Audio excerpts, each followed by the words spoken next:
अच्छी बात है, हमारे बुजुर्ग तो पूरा सिस्टम समझ लेते हैं, लेकिन युवा को थोड़ा समय लगता है समझने के लिए, तो अच्छी बात है, इसलिए सपोर्ट करने के लिए आए। लेकिन एक एक घर में आप एक ही मेंबर थे क्या? नहीं ना, इसका मतलब आप अपनी जिम्मेदारी नहीं समझते हैं कांग्रेस के प्रति। ख्याल भाई ठीक है आप लोग, चलिए बहुत बढ़िया, ध्यान रखिए, अपना ख्याल रखिए, ये सम्मान एक दूसरे के प्रति होना जरूरी है। देखिए आप लोग ये अपनी जिम्मेदारी नहीं समझते, आप सोचते हो नहीं सोनू आ रहा है तो वो अपने साथ लेकर के आएगा, किसी को मोनू आ रहा है तो वो लेकर आएगा, लेकिन आप नहीं समझते हो। यही समस्या हमारी इस नई युवा पीढ़ी में भी, और कुछ हमारी 30 साल से कांग्रेस सरकार नहीं है। सबसे पहले तो सभी को बहुत सारी शुभकामनाएं कि इतने दिनों बाद 403 विधानसभाओं पर कांग्रेस चुनाव लड़ रही है उत्तर प्रदेश में, ना होते सोते, ये बहुत बड़ी बात है। और मैं धन्यवाद करती हूँ प्रियंका गांधी जी का कि उन्होंने इस बात को आगे बढ़ाया कि चुनाव होते थे कितनी कम सीटों पर होते थे, पूरी विधानसभाओं पर नहीं होते थे। मैं धन्यवाद करती हूँ पूरे कांग्रेस परिवार का, और यहाँ के लोगों से मैं अनुरोध करती हूँ कि शुभम तिवारी जो है, देखिए आपने पुराने विधायक भी देखे हैं, ऐसा नहीं है नहीं देखे हैं, मुझसे ज्यादा आपने देखे हैं पुराने विधायक। जो गठबंधन के विधायक हैं वो तो है ही नहीं, जो मौजूदा विधायक हैं वो आपने देखे हैं, सरकारें भी देखी है। 30 साल से कांग्रेस नहीं है। अच्छा बताइए, प्राइमरी स्कूल है आपके यहाँ? छोटे बच्चे पढ़ते हैं आपके बच्चे के मॉडल स्कूल में पढ़ते हैं? स्कूल बंद है। स्कूल तो बंद है, वो तो मुझे पता है चाचा, लेकिन ये बताइए आपके बच्चे प्राइमरी में पढ़ते हैं कि मॉडल स्कूल में, बड़े स्कूल में पढ़ते हैं जो प्राइवेट स्कूल होते हैं? प्राइमरी में पढ़ते हैं ना। अब बताइए वो कब बने थे? उठाइए रिकॉर्ड, वो कांग्रेस के जमाने की सरकार में बने थे। वो प्राइमरी स्कूल जो थे वो कांग्रेस की देन थी कि कांग्रेस ने आपके स्कूल बनाए, आपकी शिक्षा को सुधारा। बाकी सारे नेताओं ने 6 कटोरों की मलाई चाटी, क्या किया? कितने स्कूल खोले, कितनी स्वास्थ्य सुविधाएं खोली नहीं ना, कितना सिस्टम सुधारा। जो हमारी आंगनवाड़ी होती है वो सिस्टम को देखती है, वो सारी चीजें अच्छी करती है। क्या उनकी कुछ बढ़िया है? नहीं बढ़ी। तो क्या ये मुझे ही दिखता, आपको भी दिखना चाहिए? क्या ये इनको ही दिखता है? आपको भी तो दिखना चाहिए। क्या इनको ही दिखता है? आपको भी दिखना चाहिए। हम 2 राज्य ऐसे हैं जहां पे हम धर्म, जात, मजहब के नाम पे वोट करते हैं, विकास के नाम पे नहीं करते। उत्तर प्रदेश हो गया है बहुत ज्यादा, पहले बिहार था, लेकिन बिहार के लोग बहुत समझदार हो गए हैं। अब की बार ये होशियारी वहां नहीं चलने वाली है, तो हमें अपने उत्तर प्रदेश को भी वही करना है। 2014 के पहले की जो रिकॉर्ड है आप वो निकाल कर देखो, आप उसके बाद के रिकॉर्ड निकाल करके देखो, कितनी बेटियों के बलात्कार हुए, कितने किसानों ने आत्महत्या की, और कितना भी भाई बता रहे थे कि आप 6 बजे के बाद चौकीदार बन जाते हो। बनते हो कि नहीं? किसके चौकीदार बनते हो? गायों के। देखिए गाय हमारी माता है ना, तो हमें उसको सम्मान देना बहुत जरूरी है। तो ये हम सब कहेंगे, कोई गाय माता का अपमान नहीं कर सकता। ये लोग गलत फैलाते हैं, लेकिन बात है वो हिसाब लेने की। जो 500 करोड़ का जो आता है खर्चा, वो कहाँ जा रहा है ना? बिजली के बिल भी सस्ते नहीं है आपके यहाँ पे, यूपी में सबसे महंगा बिल है। तो ये वाली बात आप औरों को भी समझाओ, जरूरी है समझानी। पेट्रोल, चलो पेट्रोल तो मान लीजिए हमारे बुजुर्ग गांव के खेत से मतलब रखे हैं, नहीं इतना इस्तेमाल करेंगे डीजल पेट्रोल, लेकिन वो सरसों का तेल, वो गैस, वो नमक, वो मिर्च, वो हल्दी, ये सब चीजें, कपड़े तो सभी पहले 18% जीएसटी बढ़ाई है अभी, है ना? तो आप उसको समझाओ ना। आप अपने एक बूथ को ही देखो, आप पूरी विधानसभा को छोड़ दीजिए, जितने भी मेंबर यहाँ पे जिस बूथ से आते हैं, अगर वो अपने बूथ को ही देख ले अच्छे से, तो मुझे लगता है कि जो आलम एक हमारे मुख्यमंत्री रहे पूर्व एनडी तिवारी जी, कितना अच्छा यूपी में था कांग्रेस का, तो हमें वही करना है। बहुत सारे लोग ऐसे होते हैं जिनके टिकट नहीं होते, छोड़ करके चले जाते हैं दूसरी पार्टियों में। यहां भी ऐसा हुआ हमारे परिवार में भी, तो वो सिर्फ टिकट लेने आते हैं, उनकी बातों पे ध्यान मत दीजिए ज्यादा। आप कर्म करो, कर्म करोगे तो बढ़िया होगा। हमने तो यही पढ़ा, यही सीखा, हमारी माँ ने हमें यही सिखाया, और आपका काम है कि आप जागरूक करें। ये मोबाइल है ना, पूरे देश विदेश सबको जोड़ता है ना सोशल मीडिया, लेकिन आप लोग यूथ हैं, क्या करते हैं मोबाइल पे? सिर्फ पिक्चर देखते हैं ना? नहीं, ये पढ़ने के लिए भी होते हैं, ये इन बुजुर्गों को रिकॉर्ड बताने के लिए होते हैं जो ये मोबाइल नहीं चला पाते हैं। तो आप अपनी अपनी अहमियत को परखो भाई, क्योंकि आप देश का भविष्य हो।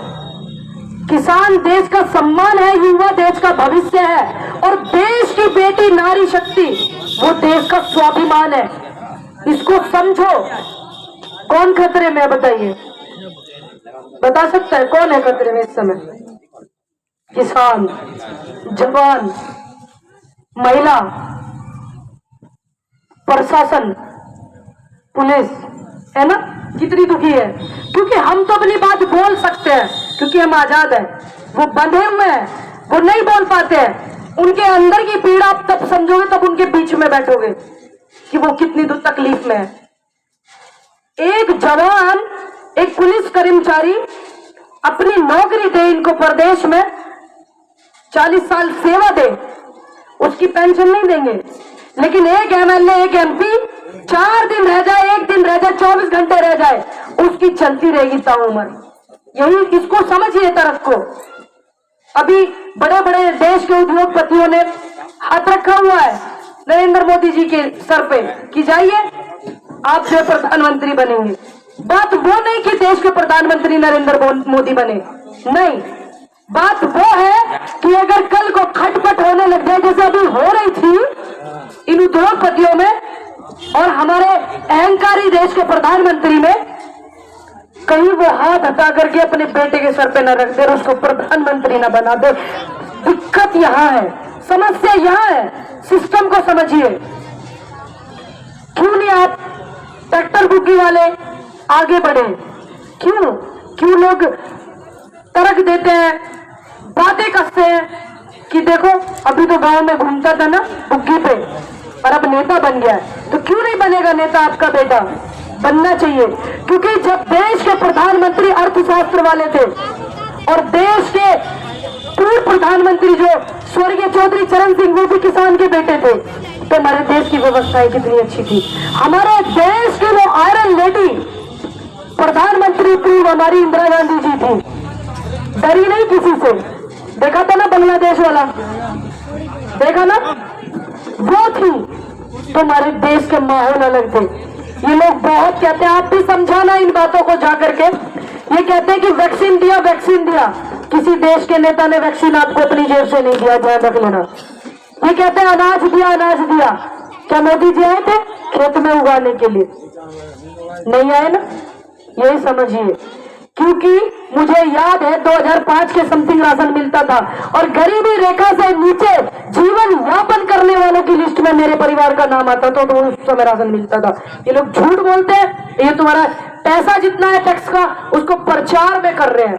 तो आप उस बात को समझिए। बात बहुत ज्यादा हमारे देश के लिए नुकसान, हमारी जनता के लिए नुकसान। हमारी जो प्रियंका गांधी जी है, वो बेटियों के लिए कुछ सोचे तो इनको तकलीफ, वो किसानों के लिए सोचे तो इनको तकलीफ, है ना, और वो देश के नौजवानों के लिए सोचे तो इनको तकलीफ। तो इनको तकलीफ किस बात से?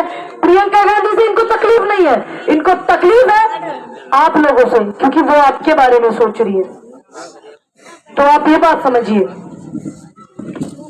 इतने दिनों बाद वो राजनीति में आई, क्योंकि उनको लगा, उन्होंने बहुत सारी अच्छी ऐसी योजनाएं दी हुई है। अभी आपने देखा मैनिफेस्टो जारी किया भारतीय जनता पार्टी ने, वो सारा कॉपी किया कांग्रेस का, है ना, पहले चरण के चुनाव से 2 दिन पहले, तो वो सारा का सारा कॉपी करा। अगर इतना ही कॉपी करते हो तो अनुरोध है कि प्रियंका जी से अलग ही मिल लेना, कोई बात नहीं, वो फोटो स्टेट करा करके दे देंगे, है ना, क्योंकि हमारी नेता है, बड़ी भाव वाली है, बड़ी भोली है, बड़ी अच्छी है। दिन भर में इतनी बार अगर ये परमात्मा का नाम लेकर के अपनी बुद्धि का विकास कराने के लिए उस ईश्वर से कहे ना, तो इनकी बुद्धि की शुद्धि बुद्धि हो जाएगी। लेकिन नहीं, इनको तो सोते जगते प्रियंका गांधी, राहुल गांधी, कांग्रेस, सोनिया गांधी, है ना। ये सोचिए, ये लाख कोशिश कर ले कांग्रेस को हटाने की देश से, जब तक हम हिंदुस्तानियों की और भारतवासियों की सांस चलती रहेगी तो देश में कांग्रेस रहेगी। हमें ये सोच करके सपोर्ट करना है। आप अपना ध्यान रखना बहुत ज्यादा और अपने काम को करिए। देखिए बैठ करके कुछ नहीं होगा। अभी मैं वही बोल रही थी भाई, इतना बैठ करके यहाँ पे मत वो करिए। विधानसभा घूमिए, विधानसभा में चलिए, तो आप वो करिए जो करना है। बाकी तो ऐसे मुझे नहीं लगता कि अब बैठ करके हम कुछ कर पाएंगे, है कि नहीं? जय जवान, जय जवान, किसान एकता, इनको बरकरार रखना। इनमें स्वाभिमान है, सम्मान है, इन नारों में। यही वो नारे हैं जो देश के प्रधानमंत्री अहंकारी झुके थे किसान के सामने, है ना? तो आप इनको बरकरार रखना और मोह, लालच, इसको त्याग दो। अगर आप देश के हित में हो, देश की जनता के हित में हो, देश की बेटियों के हित में हो। आपने देखा बुलंदशहर में भी बेटी का बलात्कार हुआ ना, मोदी समाज की बेटी का, लेकिन कोई नहीं, मर भी गई वो बेटी, परमात्मा उसको शांति दे, ईश्वर। लेकिन उन परिंदों का क्या? वहां पे किसी ने आवाज नहीं उठाई है। अब बाद में बैनर ले लेकर के घूम रहे हैं, कोई नहीं बोल रहा। तो ये अपनी बेटियों के लिए नहीं बोलेंगे तो तुम सोचो तुम्हारे लिए क्या बोलेंगे? तो उनकी बेटी हमारी बेटी बहन उनकी बहन बेटी है कि नहीं?